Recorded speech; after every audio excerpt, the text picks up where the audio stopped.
Side-scrolling spaceship shooters account for so many entries in the software libraries of 8 and 16-bit consoles that you'd be forgiven for wondering what the point of having so many might be. To the untrained eye, so many of them look broadly similar to one another, and you have to wonder how many ways there are to make any one of them play differently to the next. But like any genre in video games, there's no small amount of invention to be found here, as well as some genuine classics, and some of them, like Irem's R-Type series, have developed into full-blown iconic franchises. Growing beyond its original coin-op release, which was famed for its difficulty and clever gameplay concepts, R-Type has enjoyed a healthy number of sequels and spin-offs.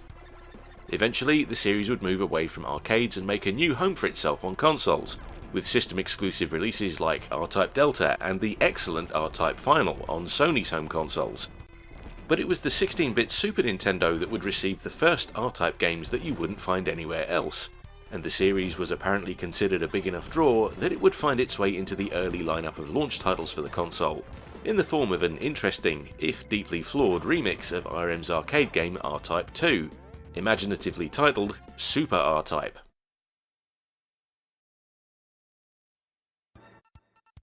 I've got to say that the original R-Type holds a very special place in my heart. In my opinion, it's pretty much the perfect side-scrolling shooter, thanks to its highly individual sense of design, clever play mechanics, and unforgiving difficulty curve. I love a game that knows how to hand me my own backside, and it's only fair to warn you that you're likely to see a lot of R-Type in its various different guises on this show. It's one of those games I've been playing in whatever form I could find it ever since I was loaned a copy of the ZX Spectrum version in the late 80s. Since then, I've had a lot of fun taking in all the different versions of it that have come my way, and I've very seldom met one that I didn't like. Super R-Type is actually a point of some interest within the series. Being, as I mentioned, an early console exclusive release for the Super Nintendo, it serves as a sort of alternate take on Irem's R-Type 2. A straight port evidently wasn't exciting enough to appear on Nintendo's then new 16-bit console, so the version we got instead features 4 of the arcade game stages alongside 3 new ones. It's easy to see what the intent behind this release was, namely to offer owners of shiny new Super Nintendos the ultimate version of R-Type 2. I can recall the hype train vividly. The console was already keenly anticipated, thanks to a small number of dazzling titles that were either direct conversions of popular arcade games or heavily inspired by them. And the notion of an R-Type game unshackled from the expectation of being a slavish conversion of its coin-op counterpart, to make full use of the Super Nintendo's exciting capabilities, was enough to make fans like me positively giddy. Unfortunately, while the end result is by no means a complete dud, looking back at it today, it feels like a low point in the franchise, weighed down by slapdash game design and ropey technical performance. So, what's gone wrong here? Well, where do I begin? It's such a rarity for me to encounter a disappointing R-Type game that it's actually hard to process the negative aspects of it and talk about them coherently. But I guess that's what you're watching the show for, so I'd better try. Let's start with the game's haphazard, almost artificially contrived difficulty curve. Now, I'm squarely of the opinion that if a game isn't kicking my backside, it's doing something wrong. I can't stand games that are lacking in challenge, and one of the reasons I love R-Type is that it's known for and usually delivers an absolutely punishing level of difficulty. But where Super R-Type is concerned, the game just feels like it's designed to be unfair. In other games in the series, the key to making progress has always been familiarising yourself with each stage and memorising enemy attack patterns. Usually that's further facilitated by mid-level checkpoints, but not this time, oh no. Instead, in Super R-Type, taking a hit sees you kicked all the way back to the very beginning of a stage. So even if you make it all the way to the end of level boss, only to get taken out there, you'll have to battle back to that point from scratch. This is a baffling design choice, especially given that the arcade game that serves as the basic template for this one didn't do things this way. In all honesty, this, along with a few other foibles, makes Super R-Type feel like it was rushed through its development, which seems like a plausible scenario considering this was an early release to coincide with the launch of the console it was made for. How do I reach this conclusion? Well, it's a case of knowing the beast by its markings. Aesthetically, the game is pleasing enough, but even given my long-held admiration for R-Type's visual design, I've got to admit that it doesn't really make the fullest use of the console's capabilities when it comes to graphics and sound. And, like a few other early Super Nintendo releases, it betrays the fact that its developers were still getting to grips with the hardware, as evidenced by a ton of slowdown issues.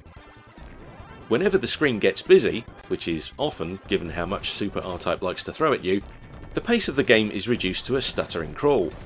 But as soon as your rapid mashing of the fire button removes a few enemies, everything snaps back to full speed. Until the next instance of on-screen overload, that is. This reduces play to a woefully inconsistent, juddery experience, and to be blunt, it makes the game feel sloppy and unfinished. I'd be inclined to look at this game a lot more kindly if this particular problem had been given a bit more time and attention before release, and I don't think that's an unreasonable thing to ask. I mean, this is a console-exclusive interpretation of one of Irem's flagship titles. For some of us, it's side-scrolling spaceship shooter royalty, so it's a crying shame to see it hobbled this way. I do recall that, at the time of its release, Super R-Type was positively received, and in all fairness, I can see why. If you can look past the frustrating lack of checkpoints and choppy performance, you'll find the heart of Irem's series still beating away at the game's core. These games have always stood out in their genre thanks to their abundance of interesting ideas, and those are still present. Some of these are now well-established features of the series, such as the unique Powerup system. R-Type has some of the most recognisable weapons of any arcade game. The famous one is the Force module, which attaches to and can be ejected from the front or rear of your ship, and once that's bolted onto your fighter and powered up again, your arsenal of space pew-pew includes the likes of plasma bursts, ricochet lasers, and, my favourite, the ring laser. These are all holdovers from the first R-Type, as are the satellite bits and missiles you can supplement them with. But the weapons that were introduced in R-Type 2, the search laser and shotgun bomb, are here as well. Level design has always been a strong point of this series too, and Super R-Type doesn't disappoint in that regard either. Some of the game's stages are basically retreads of classic ideas, like the gigantic warships that make up one level. Battling across a huge alien warship like this is nothing new these days, but you have to remember that this was still pretty fresh when R-Type first appeared in arcades.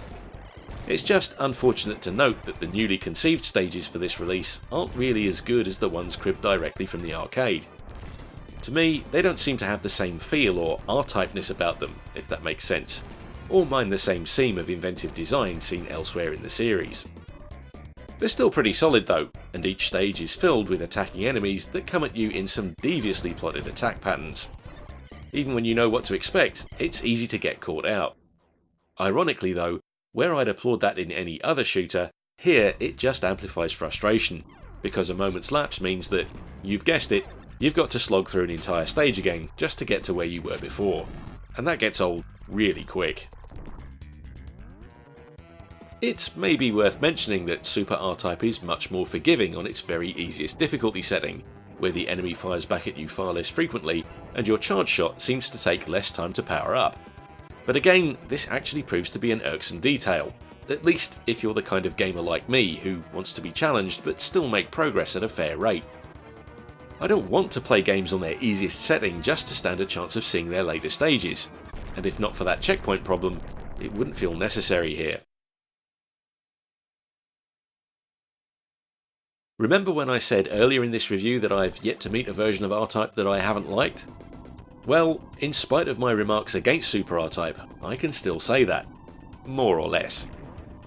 I wouldn't say it's a bad game in its own right, even acknowledging that it hasn't aged particularly well in comparison with other Super Nintendo shooters, and doesn't really make the best use of the console's capabilities or perform particularly well.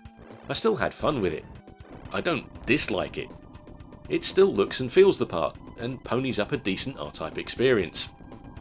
The question is whether that's enough though. I mean, why accept something that's merely decent from a series that's known for excellence? That's where Super R-Type comes unstuck, because what ultimately counts against it is that there are simply better games in the series, sporting better design, that I like a heck of a lot more. To put things in perspective, if I sit down with, say, the mighty TurboGrafx 16 port of the original arcade game, or R-Type Final on the PlayStation 2, I can enjoy a fairly long, fun-filled session with either. But time spent with Super R-Type soon starts to feel like it could be better spent on something else. Yes, I know you can't play those other games on the Super Nintendo, obviously, but even if you're focusing your attention on this platform alone, it's not as if this is the only option available to you. You could always pick up Jaleco's superior R-Type 3, the third Lightning, instead, which is more technically accomplished and arguably offers deeper gameplay. As respectable as it is, in comparison to any of those games, Super R-Type starts to look far less appealing, and in my heart of hearts, that makes it tough to recommend.